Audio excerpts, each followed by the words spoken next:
Por favor, abran sus Biblias en el capítulo 21 de Números y vamos a leer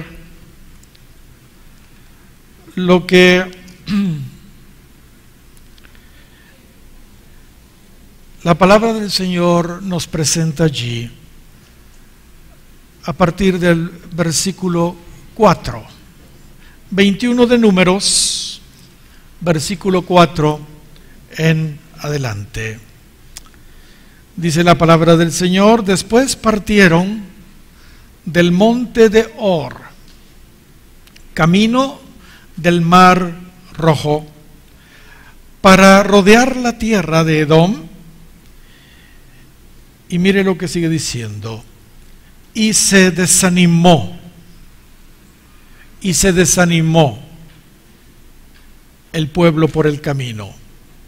Verso 5: y habló el pueblo contra Dios y contra Moisés: ¿por qué nos hiciste subir de Egipto para que muramos en este desierto?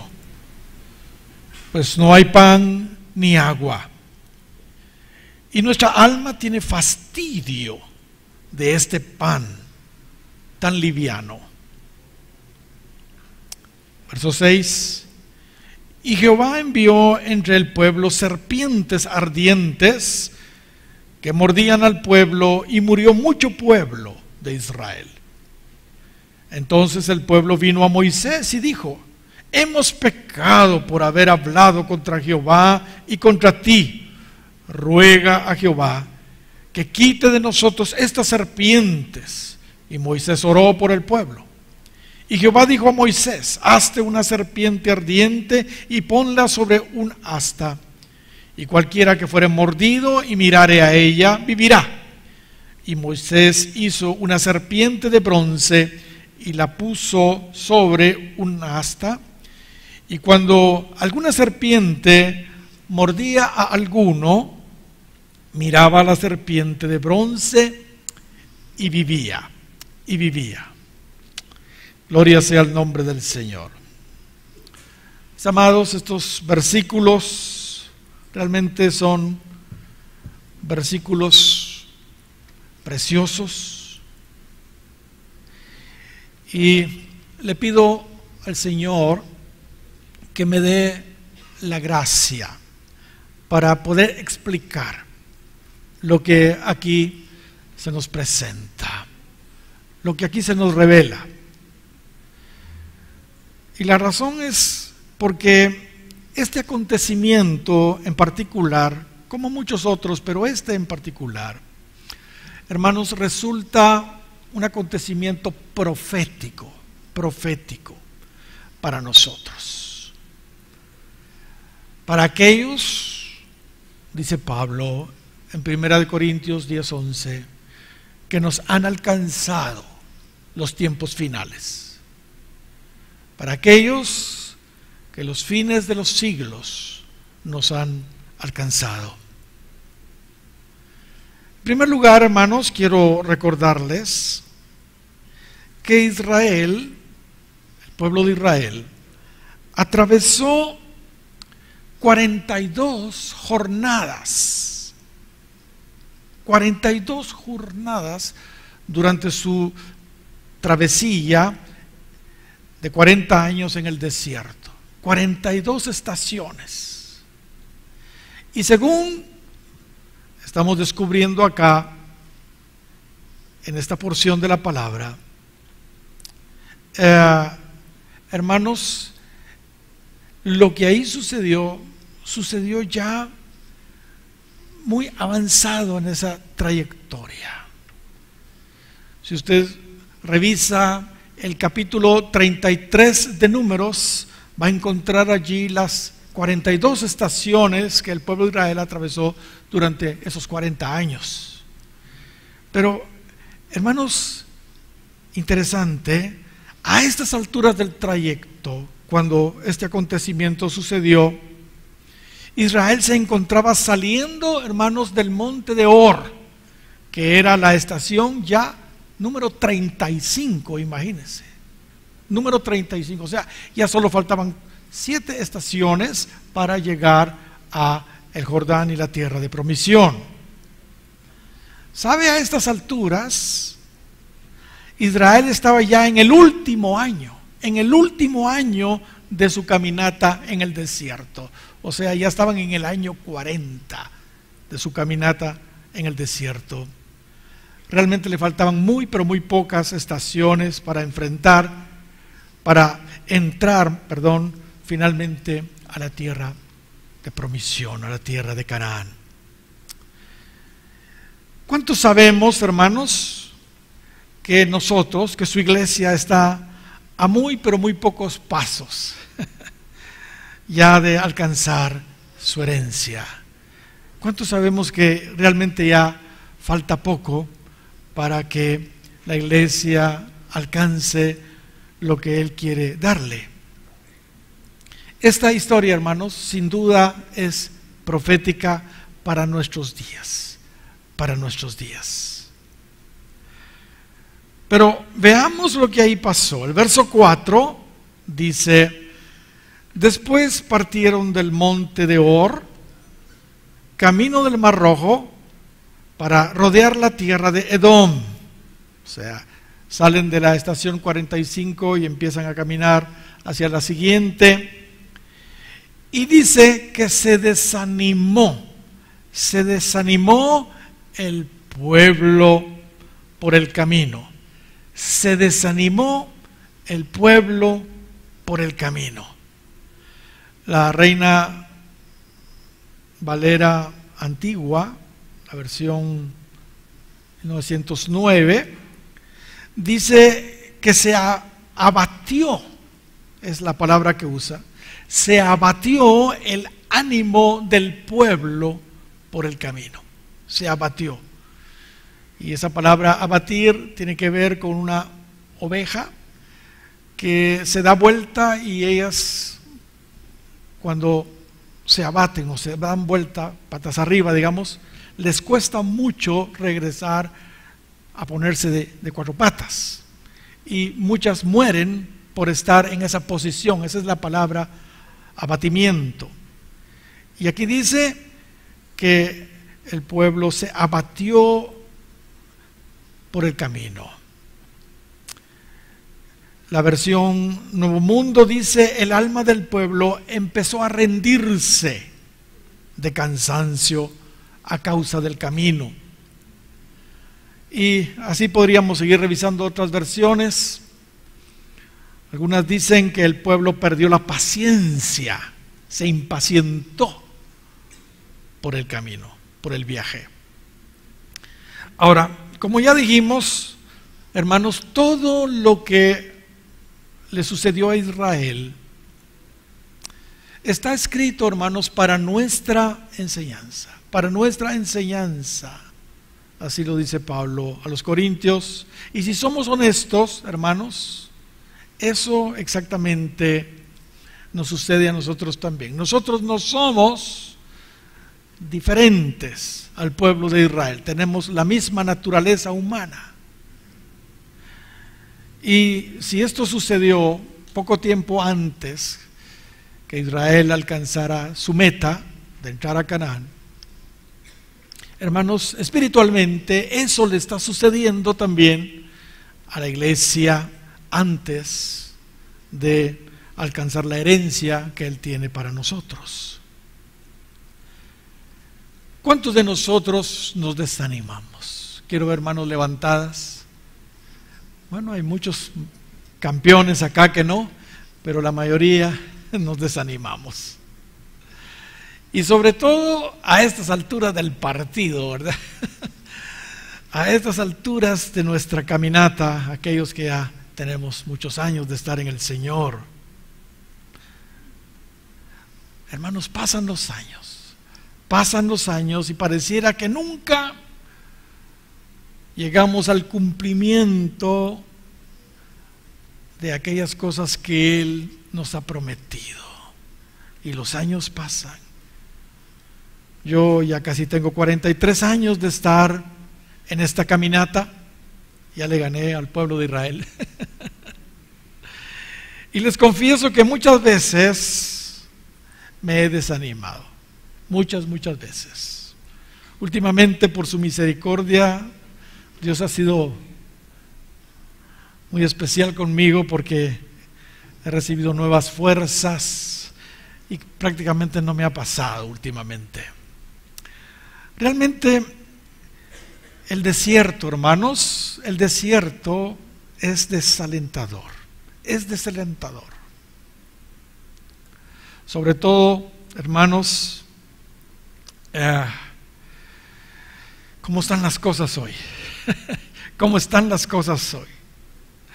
Hablar de desierto es hablar de situaciones complicadas, difíciles, es hablar de tribulaciones, en fin, tiempos de veras secos. Y hay veces venimos a la iglesia y todos están como que sumergidos en el río de Dios y nosotros secos. Y quisiéramos que nos salpicara un poquito el agua y como que no, ¿entiende? Porque Dios tiene tratos, hay veces muy particulares, ¿entiende? Que no todos los están pasando. Y hay veces las congregaciones, así en bloque, pasan sus épocas de desiertos también. Y entonces ahí sí todos están gimiendo por agua ahí en el sequedal. Así que, hermanos, hablar de desiertos, hablar de situaciones complicadas, difíciles, hablar de tribulaciones. En realidad, yo tengo hasta un estudio que hace muchos años les compartí a ustedes acerca de lo que realmente un desierto es, según la Biblia. Según la Biblia, y empezamos a descubrir muchas cosas. A manera de resumen, para mencionar algo, quiero recordar algo al respecto. Pablo, por ejemplo, a los Corintios, en la segunda carta a los Corintios, capítulo 11 y versículo 26, dice que en el desierto hay muchos peligros. Él habla de los peligros aquí, los peligros allá, pero también habla de los peligros del desierto. Y él estuvo expuesto a esos terribles peligros del desierto. Hermanos, los desiertos son peligrosos. Son peligrosos. Si no sabemos manejar esos tiempos de desiertos a los que el Señor nos mete. Jeremías capítulo 2 y versículo 6 dice que el desierto es despoblado, es de tierra seca, de sombra de muerte. Dice que por el desierto no pasa varón, dice. Dice que por el desierto no habita hombre. Eso es lo que Jeremías 2:6 dice al respecto del desierto. Y de veras, hermanos, una soledad terrible aquellos que están metidos en desiertos espirituales. En el capítulo 3 y verso 2 de Jeremías dice que hay ladrones incluso en el desierto. Cuidado, porque cuando estamos en el desierto podemos ser víctimas de los ladrones. ¿Y quién es el ladrón? Ustedes lo saben. Capítulo 4 de Jeremías, verso 11, dice que hay simones en el desierto. Y Isaías 21:1 dice que hay torbellinos en el desierto. Estos fenómenos que suceden en los desiertos levantan gran cantidad de arena, toneladas, y pueden sepultar caravanas enteras. Son peligros tremendos en el desierto. Y hay veces eso sucede espiritualmente a la iglesia.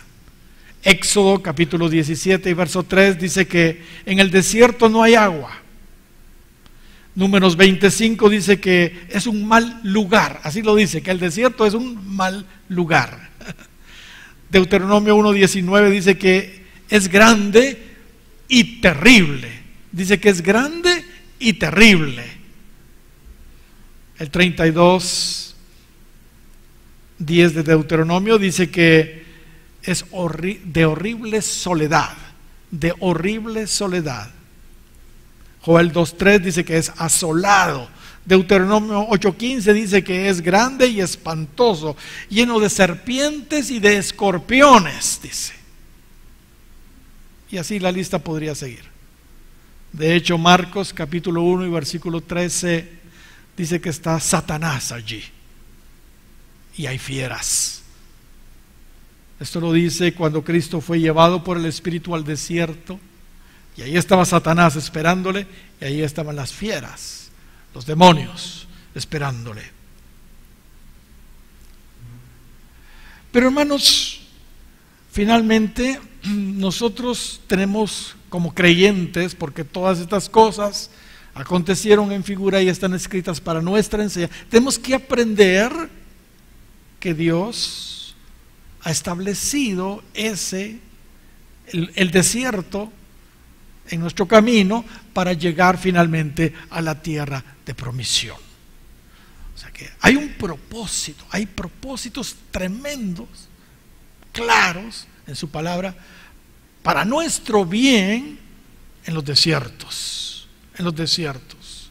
Deuteronomio 8:16, usted puede leer todo el capítulo 8, pero ya en el verso 16 dice que el desierto finalmente es para nuestro bien, para a la postre, dice, hacerte bien, a la postre hacerte bien. Incluso en el desierto se descubre, dice ahí, siempre de Deuteronomio 8, lo oculto de nuestro corazón.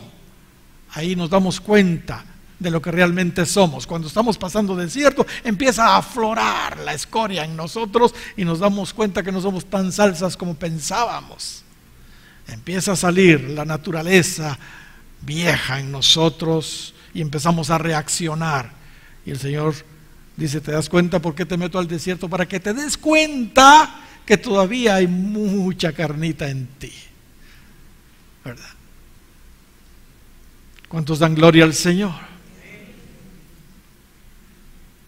Hermanos, a la postre Dios quiere hacernos bien a través de los desiertos, pero como que se nos olvida, como que se nos olvida. Imagínense, Israel. Ahora, el desánimo del pueblo de Israel, hermanos, iba más allá, iba más allá. Imagínense ya 40 años en el desierto, eso ya era terrible, pero iba más allá. Se les acababa de morir uno de sus principales líderes, Aarón. Se acababa de morir. Y eso, hermanos, es devastador. Eso desanima. Aarón era el sumo pontífice, ¿entiende? Era el sacerdote escogido por Dios, hermano de Moisés y de María, y acababa de morir. Si vemos los últimos versos del capítulo anterior, el capítulo 20, los versos 27 y 28, nos vamos a dar cuenta que ahí en el monte de Hor, del cual ellos estaban saliendo, murió Aarón, ahí. Esto, hermanos, indudablemente también contribuyó para que el pueblo se desanimara. El desierto, y encima se les muere a Aarón.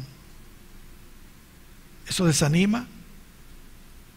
Y eso lo sabemos todos acá. Cuando alguien pierde a un ser amado,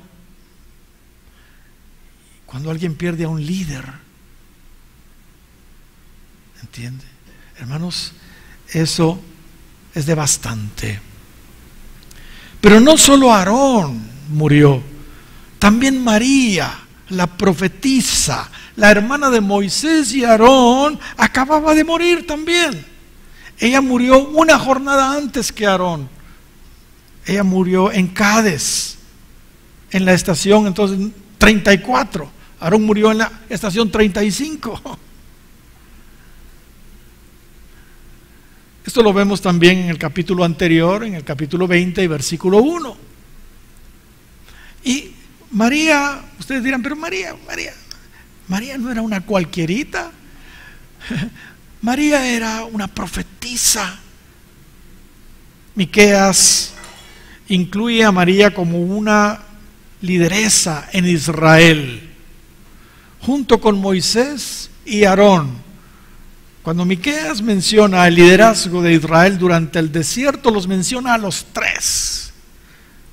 Dice Miqueas, capítulo 6 y versículo 4: porque yo te hice subir de la tierra de Egipto, yo te hice subir de la tierra de Egipto, y de la casa de servidumbre te redimí, y envié delante de ti a Moisés y a Aarón y a María, dice. A Moisés, a Aarón y a María. Imagínense cómo estarían, sobre todo todas las mujeres en Israel. También acababa de morir María. Israel, hermanos, tenía motivos realmente de peso, fuertes, para estar abatido, desanimado, desalentado. El terrible desierto de 40 años, con todo lo que ahí sucedía en el desierto, y además Aarón y María acababan de morir. Y yo no sé, en realidad, si el pueblo sabía que a Moisés le quedaban días también. A Moisés le quedaban días, porque Moisés no entró a la tierra y estaban en los últimos meses antes de entrar a la tierra, en el año 40 ya, ¿entiende?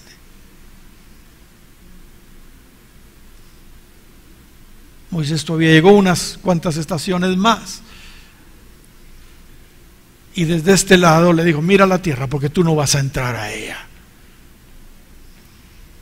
Porque Moisés y Aarón, ambos, fueron contaminados con la rebelión del pueblo cuando empezó a murmurar, y ellos se enojaron también, y Moisés hirió la peña 2 veces, y eso le costó entrar a la tierra de promisión. Mire qué terrible, una acción en la carne le estorbó llegar a su herencia. Hermanos, estamos tan próximos para lo que el Señor tiene para nosotros, que no vale la pena perdernos el privilegio de alcanzar la meta que el Señor tiene para nosotros, por una reacción en la carne, por una reacción en la carne. Es muy probable que también el pueblo de Israel estaba enterado de que Moisés también no iba a entrar. Esto también, hermanos, contribuyó al desaliento de ellos, porque no se miraba quién podía sustituir todavía a Moisés. Ni Moisés mismo sabía que era Josué. Ya cuando Dios le dijo que iba a morir él, le dijo: bueno, si de veras voy a morir, ¿quién se va a quedar? Dijo. Yo tengo visto a Josué, hijo de Nun, varón en el cual hay espíritu. Gloria sea el nombre del Señor. Pero el asunto no termina allí, no termina ahí, porque la Escritura, hermanos, es, digamos, es muy clara y nos da la información completa. Si volvemos a revisar el capítulo anterior, el capítulo 20 de Números, del verso 14 en adelante, nos vamos a dar cuenta que los idumeos, los hijos de Edom, no quisieron que Israel pasara por su territorio. O sea, ya iban, hermanos, prácticamente llegando al Jordán para llegar después a la tierra de Canaán. El Jordán dividía el desierto de la tierra de promisión. Y resulta que llegan al territorio de los idumeos. Y los idumeos no quisieron dejar pasar al pueblo de Israel por su territorio. Tuvieron que rodear todo el terreno de los idumeos. Fue terrible. Esto definitivamente también trajo mucho desaliento al corazón de los israelitas, porque ellos ya querían llegar, pues. Y resulta que ahora a rodear todo el territorio de los hijos de Edom. Y esto, hermanos, es lamentable. Los idumeos eran parientes de Israel, eran primos hermanos de ellos. Eran los descendientes de Esaú, hermano de Jacob, quien era el padre de los israelitas, ¿entiende? O sea que eran sus primos. ¿Y acaso no es verdad, hermanos, que eso mismo sucede también con nosotros? Con frecuencia nuestros mismos hermanos, entre comillas, en el Señor son los que más nos estorban para que no alcancemos la meta. Gente carnal que siempre está estorbando para que nosotros alcancemos la meta que el Señor tiene para nosotros. Insisto, Israel tenía razones de peso para estar desanimado. Y como ya les dije, a estas alturas, lo que a ellos les estaba sucediendo a esas alturas es profético para nosotros, porque estamos nosotros también próximos a llegar al Jordán y a entrar a Canaán. Y muchos que todavía no han entendido los planes de Dios, al igual que el pueblo de Israel, el desánimo ha hecho presa de ellos, Hermanos, hay muchísimas razones por las que nos impacientamos, hay muchísimas razones por las que nos cansamos, nos abatimos, nos desanimamos, nos desalentamos. Pero, hermanos, vamos a encontrar en su palabra cosas maravillosas para salir de eso. Nunca se me olvida, hace ya muchos años estuve compartiendo con ustedes algo al respecto. Y estábamos descubriendo en su palabra las muchas razones que la palabra de Dios nos muestra por qué la gente se desanima. Y hermanos, pero era algo de veras, porque yo había visto que la iglesia estaba realmente en ese estado. Y al final dice la invitación de que pasaran adelante todos los desalentados, y todos pasaron. Hasta yo pasé. Hermanos, de veras, por una u otra razón, nosotros somos muy proclives a desanimarnos y a tirar la toalla. Hermanos, les hago una pregunta. ¿Por qué creen ustedes que han proliferado hoy tanto, Iván, las pláticas motivacionales?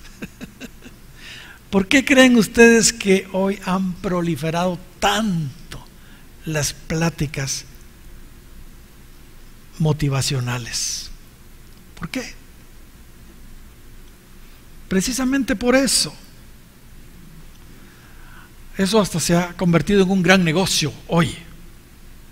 La gente hoy está tan desanimada, tan desmotivada, tan deprimida, que necesitan ese tipo de pláticas. Y lo triste es que la iglesia está igual. Así que hoy, desde muchos púlpitos, lo que se oye es eso, charlas motivacionales, humanistas, en vez de la palabra de Dios.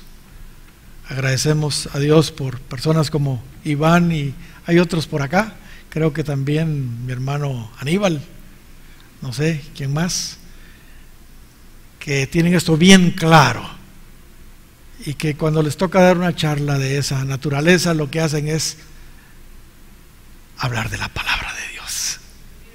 hablar de la palabra de Dios. Porque eso sí, hermanos, a nosotros los creyentes es lo que nos motiva, nos motiva. A mí no me motiva una plática psicológica, ¿entiende? No. Con un par de versículos bíblicos por ahí para que digan que se está citando la Biblia. No, a mí lo que me motiva es la palabra de Dios. A mí cuando el desierto me hace mella y me empiezo a sentir desalentado, prefiero leer la Biblia. Prefiero leer escrituras como: los mancebos se fatigan y se cansan, los mozos flaquean y caen, pero los que esperan a Jehová tendrán nuevas fuerzas. Correrán y no se cansarán, caminarán y no se fatigarán, y serán como las águilas. Y hermanos, después uno termina de leer el 40 de Isaías, uno ya está hasta arriba, hermano. Yo prefiero citar el 35 de Isaías: se alegrarán el desierto y la soledad, y el yermo se gozará y florecerá como la rosa. Florecerá profusamente y también se alegrará y cantará con júbilo. La gloria del Líbano le será dada, la hermosura del Carmel y de Sarón. Eso es lo que a mí me levanta, hermanos. Gloria sea el nombre del Señor.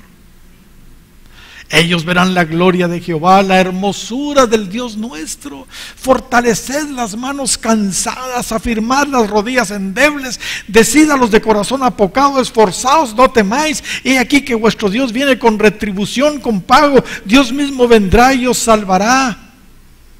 Y así, si usted sigue leyendo todo ese capítulo 35 de Isaías, le digo que es como que le echaran gasolina o le echaran ¿qué?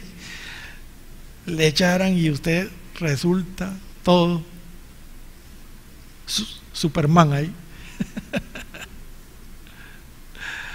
Hay una anécdota de Martín Lutero muy interesante. Una vez estaba Lutero muy pero muy deprimido, intranquilo por sus propias debilidades, por la maldad que veía en el mundo y todos los peligros que estaba él expuesto. Recuérdese, un reformador y tenía muchos enemigos, pues él estaba muy pero muy deprimido. Cuando su esposa se percató de su situación, su esposa se vistió de luto y se acercó a donde él se encontraba, de luto.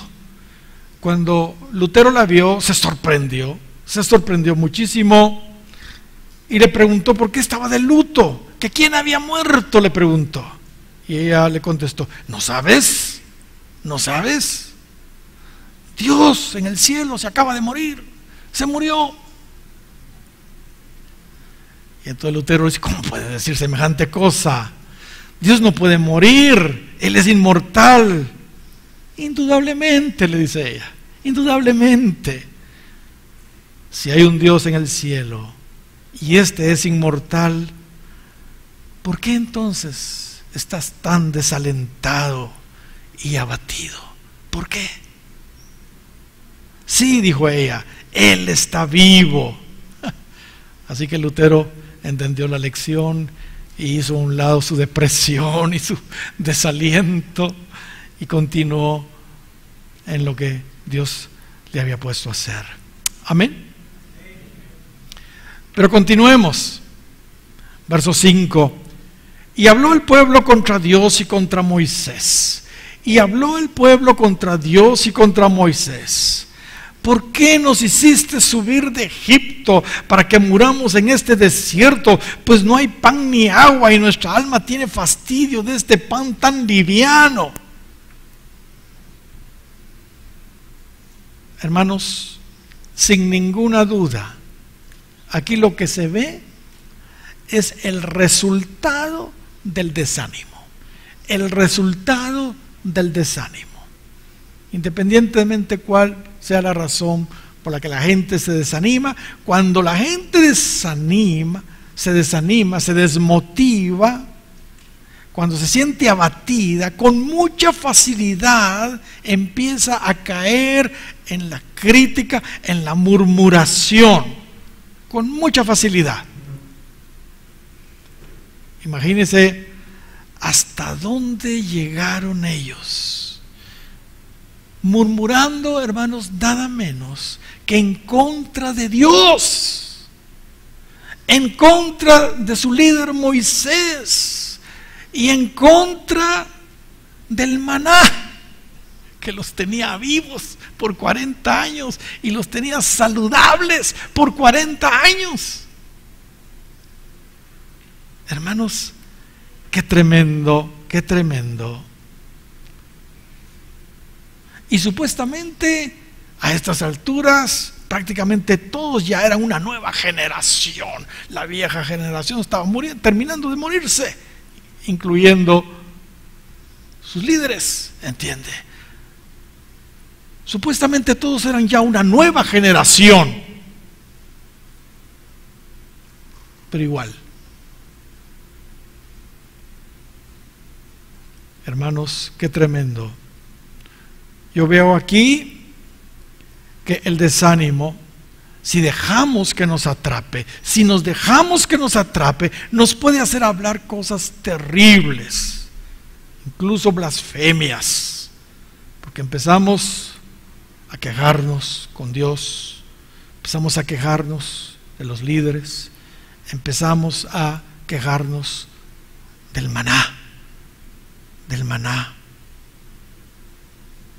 de su palabra. Cuidémonos, hermanos, de hacer eso. Cuidémonos de hablar de Dios, de quejarnos de Dios.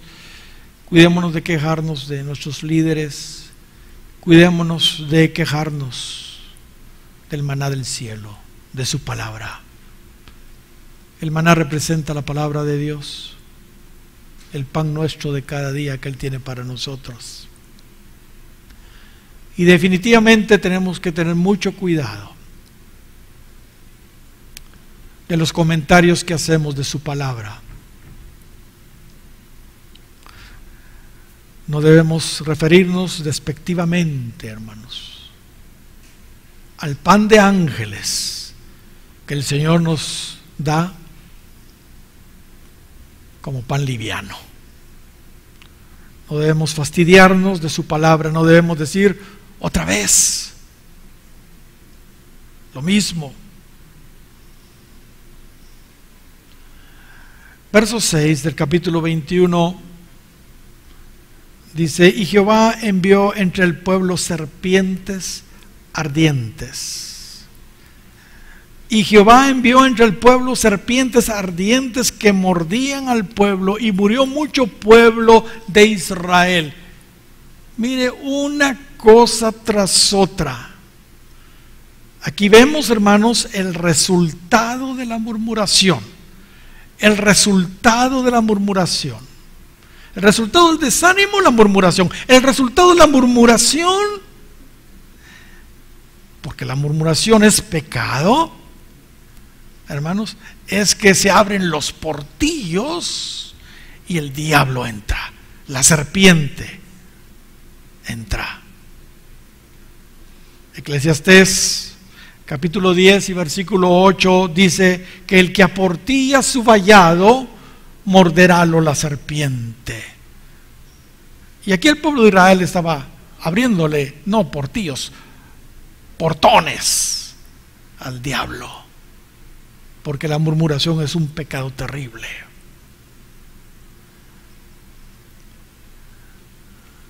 Hablar de serpientes es hablar de demonios, es hablar del diablo.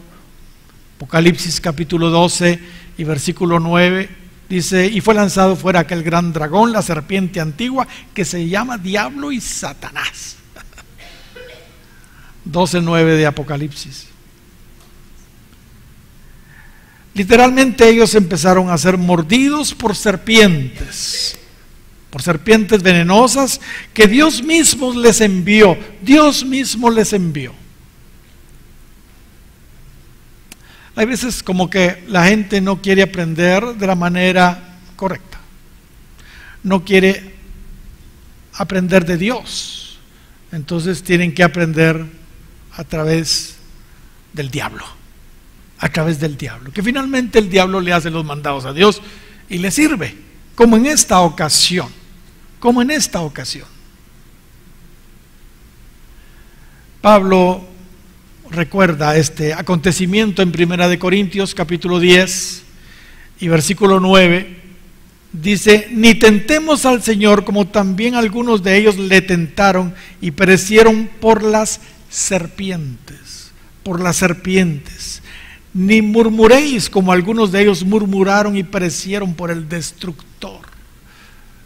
Notemos cómo Pablo hace mención de este acontecimiento del pueblo de Israel en el desierto. Y nos está diciendo Pablo allí en el verso siguiente que todas estas cosas están escritas para nuestra enseñanza, para que si ellos cometieron todos esos errores, nosotros no los cometamos, y principalmente está dirigido a nosotros, a quienes nos han alcanzado los tiempos finales. Hay muchas razones por las que la gente resulta con problemas de demonios, ¿entiende? Hay muchas razones. La gente resulta oprimida, endemoniada, pero una de las principales, hermanos, sin duda es la murmuración. Aquí lo vemos claramente. Dios mismo les envía a los demonios, las serpientes. Y como vimos, muchos murieron por causa de la mordedura de las serpientes. Muchos murieron por causa de la mordedura de las serpientes porque no dieron su brazo a torcer. ¿Cuánta gente hoy está muriendo espiritualmente y aún físicamente por causa de las serpientes, por causa de los demonios? Porque los demonios no vienen solo a ellos. El diablo vino para hurtar, matar y destruir. ¿Entiende? Y nosotros no debemos de ignorar las maquinaciones de Satanás, dice Pablo a los Corintios.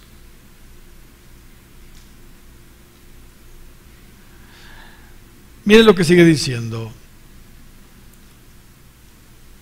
Hermanos, entonces con la murmuración no se juega, ¿verdad? Verso 7 ahora. Entonces el pueblo vino a Moisés y dijo: hemos pecado por haber hablado contra Jehová y contra ti. Ruega a Jehová que quite de nosotros estas serpientes. Y Moisés oró por el pueblo. Mire, Dios tenía un propósito al enviar las serpientes. Lo que quería era que el pueblo se arrepintiera. Muchos no se arrepintieron, por eso es que dice Pablo que murieron por el destructor, por las serpientes. Pero muchos otros sí. Muchos otros sí. Porque tuvieron esta actitud: hemos pecado por haber hablado contra Jehová.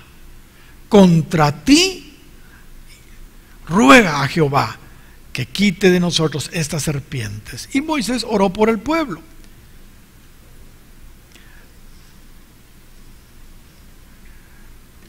Es lamentable, pero mucha gente, hasta que no tiene problemas de demonios, no se arrepiente. No se arrepiente.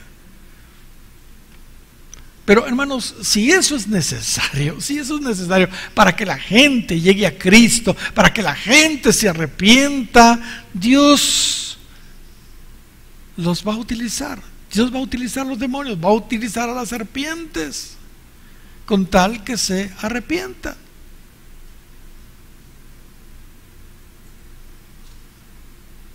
Eso lo vemos todo el tiempo nosotros, todo el tiempo. Aquellos que ministramos liberación sabemos lo que estamos hablando.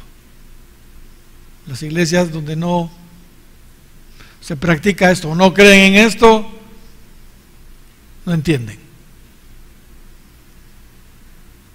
Y sabe, nosotros nos hemos dado cuenta que hay personas que, las personas que de veras han sido liberadas de demonios, esas personas esas personas o se consagran o se consagran. Porque los demonios, cuando se van de una persona, andan buscando reposo, y no hallándolo dicen: me volveré a mi casa de donde salí, tomo otros 7 peores. Entonces siempre a las personas que les echamos fuera demonios les advertimos que tienen que caminar a pie juntillas, tienen que caminar al centavo con el Señor, si no el demonio los va a agarrar y les va a ir peor, porque vienen otros 7 peores. Aquellas personas que son víctimas de maleficios, esas personas son las que más al centavo caminan con el Señor, lamentablemente. Pero los que no tienen demonios, hay personas que están con grandes problemas y uno les ora y no tienen demonios. Ay, lástima, digo yo, ojalá hubiera sido demonio. Pero no tiene demonios, entonces el demonio es él, porque está haciendo toda clase de pecados. Es la carne, pues. Pero cuando es el diablo, entonces el diablo se va afuera, y entonces esa persona pues, se alinea con Dios. Aquí vemos al pueblo arrepentido y vemos a Moisés como el liberador, digámoslo así, o sea, el que ministra, el que echa fuera a los demonios pues de la gente, porque aquí le vemos intercediendo por ellos. Ahora, en los versos 8 y 9 encontramos algo muy lindo. Dice el verso 8: y Jehová dijo a Moisés: hazte una serpiente ardiente y ponla sobre un asta, y cualquiera que fuere mordido y mirare a ella vivirá. Verso 9: y Moisés hizo una serpiente de bronce y la puso sobre una asta, y cuando alguna serpiente mordía a alguno, miraba a la serpiente de bronce y vivía. Gloria al Señor. Todos sabemos la serpiente esta de bronce que Moisés se levantó en el desierto. Es una figura de Cristo en la cruz. Una figura de Cristo en la cruz.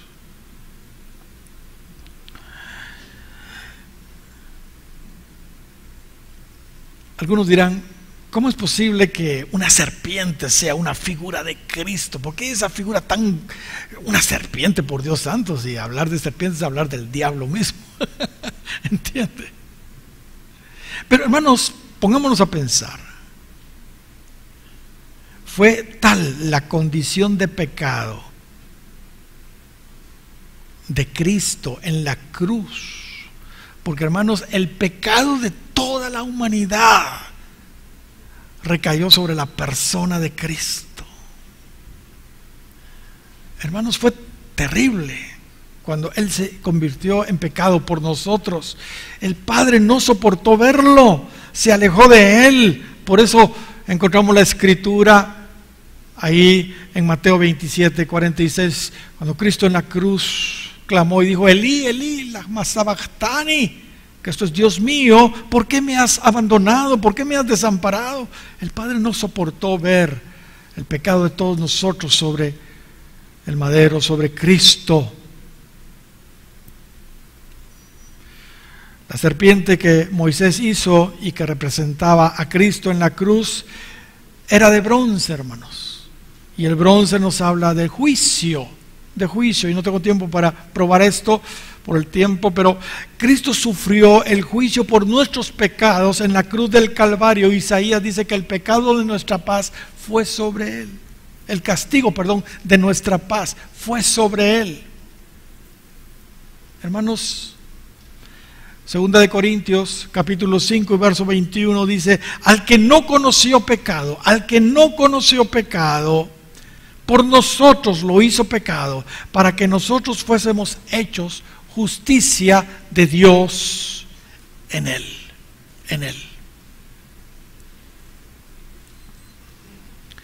Si alguno todavía no está convencido de que esta serpiente de bronce que Moisés se levantó tiene que ver con Cristo o representaba a Cristo, por favor abra su Biblia en el capítulo 3 de Juan y versículo 14 y 15. Y como Moisés dice Cristo mismo, levantó la serpiente en el desierto. Así es necesario, dijo Cristo mismo, que el Hijo del Hombre, hablando del mismo, sea levantado, para que todo aquel que en él cree no se pierda, mas tenga vida eterna. ¿Cuántos dan gloria al Señor? Hermanos, por eso es que allá, aquellos que miraban la serpiente eran sanados del veneno de esa serpiente inmediatamente y vivían.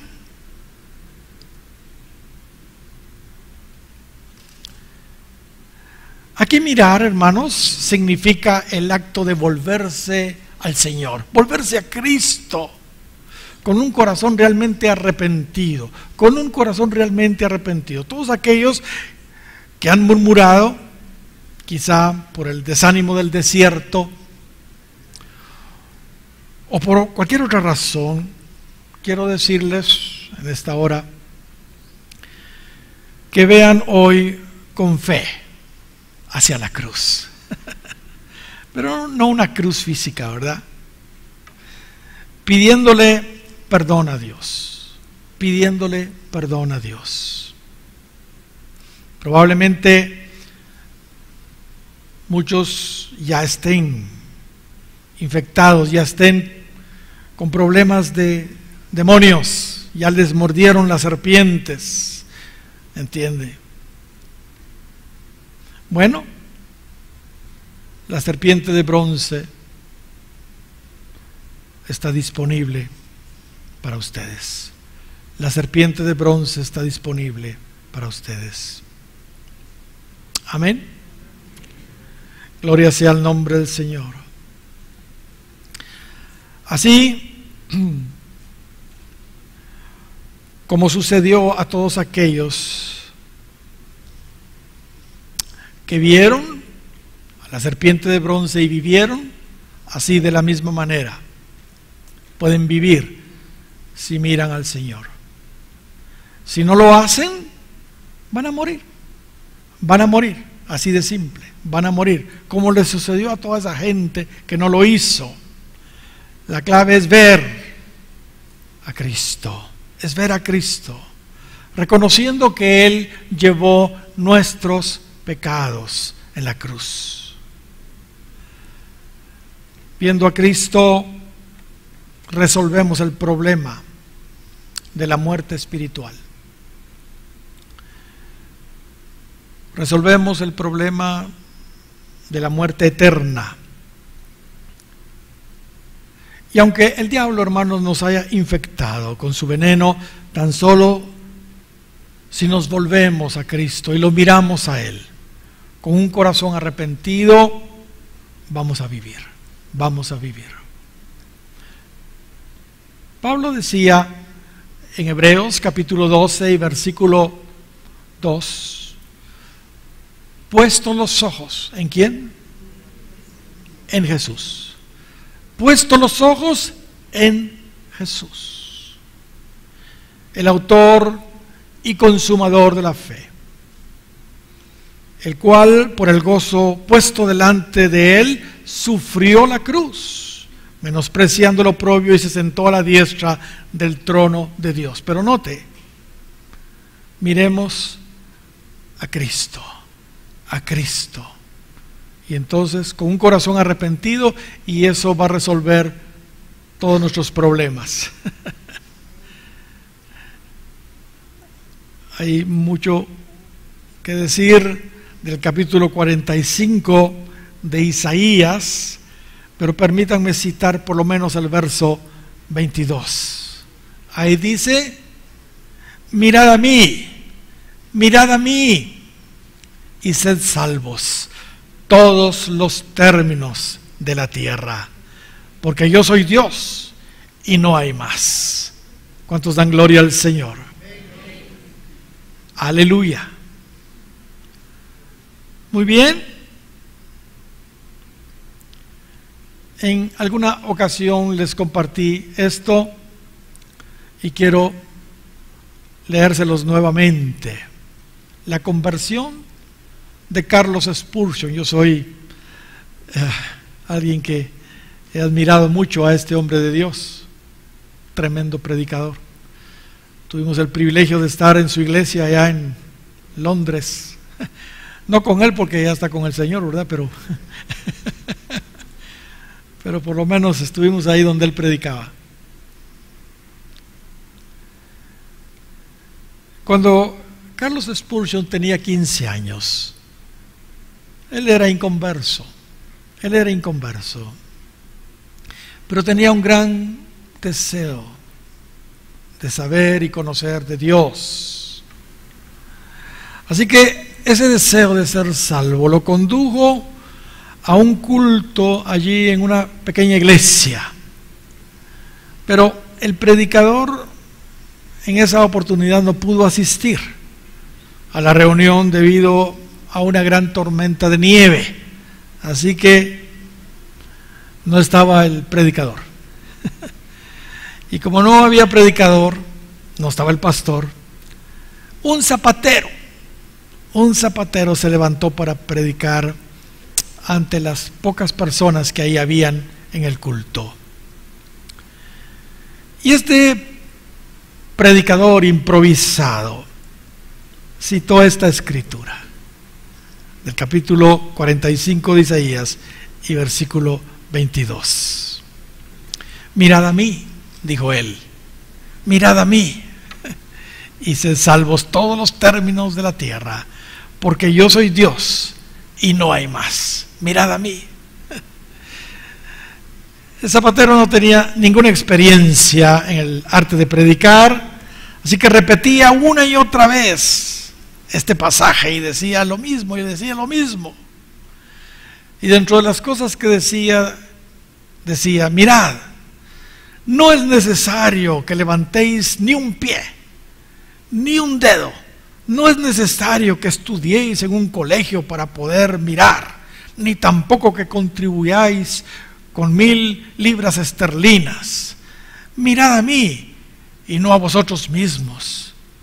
No hay consuelo en vosotros. Miradme sudando grandes gotas de sangre. Miradme colgado de la cruz. Miradme muerto y sepultado. Miradme resucitado. Miradme sentado a la diestra de Dios. Y miradme, y miradme, y miradme. Decía el hombre, tratando de decir algo en su mensaje. Y luego fijó sus ojos en este joven de 15 años inconverso, Carlos Spurgeon, y le dijo, joven, le dijo, parece que tú eres desdichado. Parece que tú eres desdichado. Serás infeliz en la vida y en la muerte si no miras a Cristo, si no obedeces a Cristo. Entonces gritó con más fuerza diciendo, joven, joven, mira a Jesús, mira a Jesús, mira a Jesús, mira a Jesús ahora. Y insistía. Y el pobre Carlos Spurgeon no tuvo escape. Así que Carlos Spurgeon narra y dice que él miró y ha continuado mirando, dice, hasta que el gozo, dice, invadió su ser. Un gozo indecible se apoderó de su alma. Mis hermanos, es lo que nos corresponde a nosotros. Es lo que nos corresponde a nosotros, aun que ya somos cristianos. ¿Entiende? Porque con frecuencia el desierto nos desanima, o las otras situaciones que suceden, hermanos, nos desaniman. Y cuando nos desanimamos, muchas veces hablamos de más y empezamos a decir cosas inapropiadas, a quejarnos de Dios, de los líderes, de la iglesia, de su palabra, de todo el mundo. Y eso abre puertas a los demonios, a las serpientes Y entonces pueden entrar y mordernos. Y nuestra vida eterna está en peligro. Nuestra vida espiritual está en peligro. Gracias a Dios, Cristo murió por nosotros en la cruz. Y todavía está disponible para nosotros. Y lo único que tenemos que hacer es como hacían los israelitas de antaño. Cuando eran mordidos por serpientes, se volteaban y miraban el asta donde estaba esa serpiente de bronce, y dice que inmediatamente eran sanados y vivían. Y si nosotros nos volteamos a Cristo, le pedimos perdón y nos arrepentimos, hermanos, el Señor nos va a perdonar y vamos a vivir. ¿Cuántos dan gloria al Señor? Miremos solo al Señor, solo a Cristo. Él es nuestro Salvador. Él es el único camino al Padre. Jesús dijo: yo soy el camino y la verdad y la vida. Nadie viene al Padre si no es por mí. Pablo dijo a Timoteo en 1 de Timoteo 2:5: porque hay un solo Dios y un solo mediador entre Dios y los hombres, Jesucristo, hombre. ¿Y qué dice Hechos, capítulo 4 y versículos 11 y 12? Este Jesús es la piedra reprobada por vosotros los edificadores, la cual ha venido a ser cabeza del ángulo. Y en ninguno otro hay salvación. En ningún otro hay salvación, porque no hay otro nombre debajo del cielo dado a los hombres en que podamos ser salvos.